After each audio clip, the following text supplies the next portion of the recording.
में भी टॉप किया, लोगों ने बोला अब नहीं होगा, मैंने कार खरीदी, लोगों ने बोला तेरी आ गई, लोगों की नहीं आएगी। मेरे ग्रुप में दूसरी कार आई मिस्टर रतुल बल्लर जी की, 19.5 साल की उम्र में खरीदी, लोगों ने बोला तीसरी नहीं आएगी, पीनल गजेरा जी ने खरीदी। लोगों ने प्लेटफॉर्म है जहां से मेरे दोस्त की जिंदगी बदल सकती है, आप पूरा कॉन्फिडेंटली फॉलोअप ले पाएंगे। हम डरते हैं कि फॉलोअप लेने गए और गेस्ट ने मना कर दिया तो क्या होगा, बट डरना इस बात से चाहिए कि फॉलोअप नहीं करेंगे तो क्या हुआ, क्या होगा। दो प्रॉब्लम है, फॉलोअप नहीं करेंगे ड्राफ्ट नहीं बनेगा, इट्स ओके, इतनी बड़ी प्रॉब्लम नहीं है, बट फॉलोअप नहीं करने से क्या होता है, सामने वाले इंसान के दिमाग में कुछ ना कुछ डाउट है, सिस्टम के किसी भी चीज का डाउट है, हमने उसका फॉलोअप नहीं किया, वो डाउट उसके दिमाग में चल रहा है, और डाउट का एक कीड़ा होता है, वो ज्यादा दिन तक पनपता है ना, तो वो बड़ा बन जाता है, कीड़े बढ़ जाते हैं। उसके अंदर रहा वो डाउट, मार्केट में जाके अपने 10 दोस्तों के साथ शेयर करेगा, वो 10 दोस्त और 10-10 लोगों के साथ शेयर करेगा। जो डाउट है ही नहीं, एक्चुअल में प्रॉब्लम है ही नहीं, बस उस इंसान के दिमाग में है, वो कीड़ा मार्केट में फैलता जाता है। हमें जिस मार्केट में काम करना है वो मार्केट नेगेटिव होता है। फॉलोअप ना करने से एक तो उसके डाउट क्लियर नहीं हो रहे, दूसरी बात ड्राफ्ट तो बनने का सवाल ही पैदा नहीं होता। मेरे हिसाब से अगर हम खुद को चेंज करें, खुद को अपडेट करें, तो फॉलोअप करने में डरने की कोई बात ही नहीं। बट फॉलोअप में कुछ चीजें मैटर करती हैं। जब हम किसी का फॉलोअप लेने जाते हैं और हमारा दुखी चेहरा, चेक नहीं बना बहुत टाइम से, बहुत लोगों का इनविटेशन किया, गेस्ट ने मना कर दिया, मीटिंग दिखाई, ड्राफ्ट नहीं बने, फॉलोअप नहीं हो पा रहा, गेस्ट फोन नहीं उठा रहा है, जब ऐसी प्रॉब्लम होती है और फिर आप किसी का फॉलोअप लेने जाते हैं, वो चेहरे पे दिखती है आपका दुख, वो दुख दिखता है कि कितने समय से आपका चेक नहीं बना। इंसान कितना भी फॉलोअप, कितनी भी ज्ञान की बातें कर लो, ड्राफ्ट नहीं बनेगा। सबसे ज्यादा जरूरी है, इंसान हमारे साथ आना तब पसंद करता है जब वो ये देख पाता है कि वो बंदा उस चीज में खुश है जिसके बारे में वो मुझे बता रहा है। जब तक आपके चेहरे पे वो खुशी की फीलिंग, वो प्राउड फीलिंग नहीं दिखेगी, सामने वो ज्वाइन करने वाला नहीं है, चाहे कुछ भी हो जाए, कितना भी करोड़पति हो। बट एक बार सामने वाले को कॉन्फिडेंटली पता, आपने बता दिया, सक्सेस मिलेगी आगे, गाड़ी घर कार सब कुछ आएगा मेरा, आज कुछ नहीं है बट एक बिलीव है कि आज नहीं तो कल होगा, और इस कॉन्फिडेंस को देख के लोग ज्वाइन करते हैं। कई सारे बच्चे पूछते हैं कि मैम आज तो चलो आपके पास कार है, जब आप ज्वाइन किया था तब तो आपके पास कुछ नहीं था, तो आपके दोस्त आपको मना नहीं करते थे? मना करते थे। मेरी डायरी में आज भी लिस्ट बना पड़ा है, 50 दोस्तों ने जिसने मना किया था, नाम लिख के रखा है, जिन लोगों ने मुझे मना कर दिया था। बट जब इंसान ने मना किया कि विशाली तेरे पे ट्रस्ट है बट कंपनी पे ट्रस्ट नहीं कि ऐसा कुछ हो पाएगा, उतनी बार यहाँ दिल पे लगती थी कि मेरे दोस्त ने अगर बोल दिया ना कि विशाली नहीं करना, ये बात है कि मेरे पे डाउट कर लिया, वो कुछ भी बोले मुझसे, उससे डाउट मेरे पे किया है, तो वो डाउट दूर करना पड़ेगा। और आज 7 साल कर रही हूँ, लेकिन सबसे बड़ी बात, आज भी वो दोस्त जिन्होंने मैंने शुरू में मीटिंग दिखाई थी, ज्वाइन नहीं किया था, आज वो दोस्त कहीं घूम फिर के, इतिहास रिपीट होता है, हमेशा रिपीट होता है, समय का चक्र घूमता रहता है। आज घूम के 7 साल के बाद भी मेरे दोस्त आते हैं, सेमिनार में ऑडियंस में बैठते हैं, मेरे को स्टेज पे देखते हैं, लास्ट में इतनी मस्त एंट्री देखते हैं, और फिर जिस दोस्त के साथ आए उसको बोलते हैं अरे ये तो विशाली है, ये तो मेरे बाजू में बैठती थी, ये तो मेरे क्लास में पढ़ाई करती थी।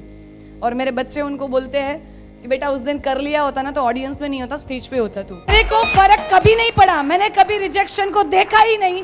जैसे जैसे लोग मना करते गए वैसे वैसे मेरे अंदर की आग बढ़ती गई कि भाई एक नाम और ऐड हो गया जिसको मुझे करके दिखाना है। एक और चीज, हम पेरेंट्स फॉलोअप नहीं करते। मैंने देखा है 80% केसेस में हमारे ग्रुप में पेरेंट्स फॉलोअप नहीं हो रहे। पेरेंट्स फॉलोअप होते हैं तो रिजल्ट लेने के चांसेस भी बढ़ जाते हैं, और जब मीटिंग दिखाते हैं, इवन मैंने जितनी भी पेपर प्लान करती हूँ 90% केसेस में मैं पेरेंट्स को बुला के ही एसोसिएट को बोलती हूँ कि आप पेरेंट्स को लेके आइए फ्रेंड के, उन्हीं के सामने, क्योंकि जब हम पेरेंट्स के सामने दिखाते हैं मीटिंग तो पेरेंट्स को भी बात समझ में आती है कि बच्चा करना क्या चाहता है। पेरेंट्स फॉलोअप में जाओ, कॉन्फिडेंटली बात करो, ऐसे ऐसे पेरेंट्स फॉलोअप करे हैं। थोड़े दिन पहले की बात है, एक आंटी के घर पे हम पेरेंट्स फॉलोअप गए, पेरेंट्स फॉलोअप करने के लिए वो लड़की करना चाहती थी। हम उनके घर पे एंटर हुए, हम सीढ़ियाँ चढ़ रहे थे और वो लड़की बोली कि मम्मी उठ, उनकी मम्मी लेटी हुई थी, ऐसा बोली मम्मी उठ, मेरी फ्रेंड आई है, मैंने बताया था ना तेरे को मुझे करना है। हम सीढ़ियाँ चढ़ रहे थे, उस आंटी ने मेरा मुंह नहीं देखा था, और वो आंटी क्या बोलते हैं, अपनी बेटी को बोलते हैं मना किया ना तेरे को नहीं करना, क्यों बुलाया, ये वो कुछ भी बोलने लगी। क्या फर्क पड़ता है, समझ नहीं है, कम है थोड़ी तो बोलेंगे ऐसा, हम तो समझदार है थोड़े से। मैंने सीढ़ियाँ चढ़ी, आंटी के घर में एंटर हुई, आंटी ऐसा बोल रहे थे, एंटर हुई मैं। आपको लग रहा है उस आंटी के घर में जाने की जरूरत थी ऐसा बोलने के बाद? को लेके जो कीड़ा है ना वो उसका साफ होना जरूरी है, ये मेरा मकसद था, चाहे ड्राफ्ट बने ना बने। उनके घर में गई, मैंने आंटी को बोला क्या हुआ आंटी? बोले करना ही नहीं है, सुनना ही नहीं है, जानना ही नहीं है। मैंने बोला आंटी मेरे को आपकी बेटी को करवाना भी नहीं है। बोले बात ही नहीं करनी इस टॉपिक का। मैंने बोला मेरे को भी बात नहीं करनी, पानी तो पी सकती हो आपके घर पे आई हो तो। बोले हाँ वो मिलेगा। बोले दे पानी, पानी दे, तेरी फ्रेंड्स आई है, पानी दिया, वापस बोली सुनना ही नहीं है, बात ही नहीं कर। मैंने कुछ बोला? मैंने कुछ नहीं बोला आंटी। 2 मिनट बैठे, हाय हेलो हुआ, कौन सा गांव आपका, क्या सरनेम है आपकी, कहाँ पड़ता है ये गांव, मैं इस गांव की हूँ, यहाँ ये रिलेटिव, ऐसा ऐसे करके 5 मिनट निकला। 6 मिनट पे आंटी बोली, ये पता नहीं दिमाग खराब कर दी, संडे को मीटिंग देख के आई, रोने लगी, सीधा 15,000 दे दे, मेरे को ज्वाइन करना है। दिमाग खराब कर दिया था मेरा, ये वो लाना फलाना, इतना बोले इतना बोले। मैंने स्माइल कर रखा और सुना, और फिर मैंने बोला आंटी एक बात बताओ, मत करवाओ, हाथ जोड़ के आओगे ना मेरी बेटी को करवा दो, फिर भी अब तो ज्वाइन नहीं करवाऊंगी, बट एक बार शायद आपको सुन लेना चाहिए क्यों करनी है। फिर मैंने अपना ग्रुप साइज बताया कि आंटी 16,500 की टीम को लीड कर रही हूँ ऑल ओवर इंडिया में, जिसमें पढ़े लिखे लोग हैं, ऐसे लोगों की टीम को लीड कर रही हूँ। आपकी बेटी की मेरे को जरूरत नहीं है, बट शायद आपकी बेटी को जरूरत है, सुन लीजिए आंटी, ज्वाइन नहीं करवाऊंगी। मैंने बोला आंटी फ्री वाला पैकेज? बोले फ्री वाला भी नहीं करवाना। मैंने बोला ठीक है, वो भी नहीं करवाऊंगी। और फिर आंटी को मैंने कन्विंस किया फाइनली सुनने के लिए, और आपको यकीन नहीं होगा, जहां पे सीढ़ियां चढ़ रही है तो बोले थे बात ही नहीं करनी, 2.5 घंटा उसके घर पे बैठ के मैंने बात करी। 2.5 घंटा बात करते करते रतुल जी का फोन आया। रतुल जी ने कुछ बोला, मैंने बोला देखो आंटी, रतुल जी का एग्जांपल दे रही थी मैं आंटी को कि कैसी, और एक्चुअल में दिक्कत ये थी कि उनकी बेटी थोड़ी सी अजीब थी, घर में बोलने वने का कुछ ठिकाना नहीं था, इस वजह से उनकी मम्मी नेगेटिव थी। बट अगर मैं जाके फॉलोअप नहीं करती तो शायद लेके भी नेगेटिव होती कि एक और कंपनी आ गई जो 15,000 मांग रही है। मैंने उनको 2.5 घंटे के दौरान ये समझा दिया था, आप 15,000 की बात मत करो, फ्री में आपकी बेटी को भेज दो, कल आप ही बोलोगे कि मेरी बेटी सुधर गई, गारंटी आंटी, आप बस आने दो हमारे साथ। आप सोच के देखो, अगर मैं डर जाती, मैं ना जाती, तो शायद एक और घर ऐसा होता जो गलत फहमी लेके बैठ जाता। मेरे को एक बात समझ में आती है, मैं जहां पर भी कदम रखूं, जहां पर भी मौजूद रहूं, अच्छाइयां फैलनी चाहिए। इस दुनिया में बहुत अच्छाइयां है लेकिन नहीं आती। मेरी एक आदत है, एवरेज दिन में एक इंसान, एवरेज हर रोज का दिन में एक इंसान को मैं लिफ्ट देती हूँ, चाहे फिर मैं 2 व्हीलर पे हूँ या 4 व्हीलर में, एवरेज एक इंसान को लिफ्ट देती हूँ। और क्यों लिफ्ट देती हूँ, इसके पीछे एक रीजन है, इसके पीछे एक रीजन है। मैं लिफ्ट देती हूँ, मैं उनको, और कड़ी धूप में खड़े होते, ऑटो की वेट कर रहे होते, कभी कोई अंकल, कभी कोई आंटी, कभी कोई लड़कियां, कभी कोई दादी माँ, कभी कोई दादाजी, सबको लिफ्ट देती हूँ, बातचीत करती हूँ, हाय हेलो। और मैं क्या करती हूँ, जैसे गाड़ी कार से जा रही हूँ, लिफ्ट दिया, एसी फुल कर देती हूँ और एसी का वो घुमा देती हूँ उनके तरफ। और आप सोचो, जो धूप में खड़ा है, 1 घंटे से वेट कर रहा है, किसी का ऑटो नहीं मिल रहा है, और उनके सामने जब आप गाड़ी में बिठा और एसी फुल कर दो, क्या होता है? पहली बात, अपना तो हो ही जाएगा, चाहे पहचान वाला हो या ना हो, अपना तो हो जाएगा। और फिर जितना डिस्टेंस है, जहाँ जाना है वहां तक जाते जाते बात करते हैं, हाय हेलो। उनके घर में कोई बेटा बेटी हो तो ठीक है, नहीं हो तो ठीक है, बट मीटिंग, वो गाड़ी में से उतरने के बाद हमारी काठियावाड़ी 70 साल की दादी हो, 50 साल की आंटी हो, जिनको इंग्लिश का एक वर्ड नहीं आता, वो गाड़ी में से जब उतरते हैं ना, स्माइल देते हैं और थैंक यू बेटा बोलते हैं, और फिर वो जाते हैं, तब दिल से आवाज आती है। मैं क्यों लिफ्ट देती हूँ, उसके पीछे एक रीजन है। मैंने एक लड़की को रीजन बताया था, मैंने उसको बाइक के पीछे लिफ्ट दिया, वो जॉब पे जा रही थी, वहां पे खड़ी खड़ी वेट कर रही थी ऑटो का, मैंने बिठाया और मैंने उनको बोला कि मेरे को अच्छा लगता है बाइक पे किसी को कार में लिफ्ट देना, बाइक में। तो बोले आप क्यों लिफ्ट देते हो? उन्होंने रीजन पूछा। ऐसे बहुत कम लोग होते हैं जो लिफ्ट देते हैं। मैंने उनको रीजन बताया कि एक दिन ऐसा था जब मेरे पास कार, 2 व्हीलर कुछ भी नहीं था, मैं वहां पे खड़ी होती थी, ऑटो का वेट कर रही होती, जितनी 2 व्हीलर और 4 व्हीलर खाली जाती थी ना, मैं सोचती थी ऐसा कि अगर वो इंसान खाली गाड़ी लेके उसी डायरेक्शन में जा रहा है जहां पे मुझे जाना है, अगर वो मुझे अपनी गाड़ी में बिठा ले, लिफ्ट दे दे, क्या उनका पेट्रोल ज्यादा जाएगा? यस और नो? नो। बट लोग लिफ्ट देना पसंद ही नहीं करते, पता नहीं, हेल्प करने का नेचर ही नहीं है। जिस दिन मेरे पास व्हीकल नहीं था ना, उस दिन कसम खाई थी, तब से ये नेचर था कि एक बार जब मेरे पास कोई व्हीकल आएगा ना, मैं कहीं पर भी जा रही हूँ, अगर एक भी इंसान मुझे दिख जाए ना ऐसा, मैं उनको लिफ्ट दूंगी। क्यों ना करे, बहुत दूर की बात है, लेकिन एक बात पक्की है कि मैं उनको अपना बना लेती हूँ, वो मुझे अपना बनाते हैं। और कुछ नहीं तो कुछ नहीं, बट जब तक कार में लिफ्ट देती हूँ तो जिंदगी भर याद रखेंगे कि लाल गाड़ी वाली लड़की ने लिफ्ट दिया था, और मुझे पता है कि पूरी दुनिया में करनी है तो 16,500 बच्चे में से कभी ना कभी उनके घर आएगी और कभी ना कभी मेरी बात निकलेगी, तो आंटी याद करेगी, हाँ ये लाल गाड़ी वाली लड़की, एक दिन मैं बैठी थी उनकी गाड़ी में, मैंने एक दिन, उन्होंने लिफ्ट दिया था मेरे को। मैं सिर्फ अच्छाइयां फैलाना चाहती हूं कि दिल में कुछ अच्छाइयां, कि हाँ दुनिया में अच्छे लोग हैं। लोगों ने बोला नहीं होगा, मेरा पहला चेक आया, लोगों ने बोला अब नहीं होगा, मैंने टू व्हीलर खरीदा, बोले अब नहीं होगा। सेल्फ मेड लखपति डिक्लेयर हुई, बोले अब नहीं होगा। पढ़ाई खराब होगी, मैंने कॉलेज में भी टॉप किया, लोगों ने बोला अब नहीं होगा। मैंने कार खरीदी, लोगों ने बोला तेरी आ गई, लोगों की नहीं आएगी। मेरे ग्रुप में दूसरी कार आई मिस्टर रतुल बल्लर जी की, 19.5 साल की उम्र में खरीदी, लोगों ने बोला तीसरी नहीं आएगी। पीनल गजेरा जी ने खरीदी, लोगों ने बोला अब नहीं होगा। चौथी कार मीरल जी ने खरीदी, लोगों ने बोला अब नहीं होगा।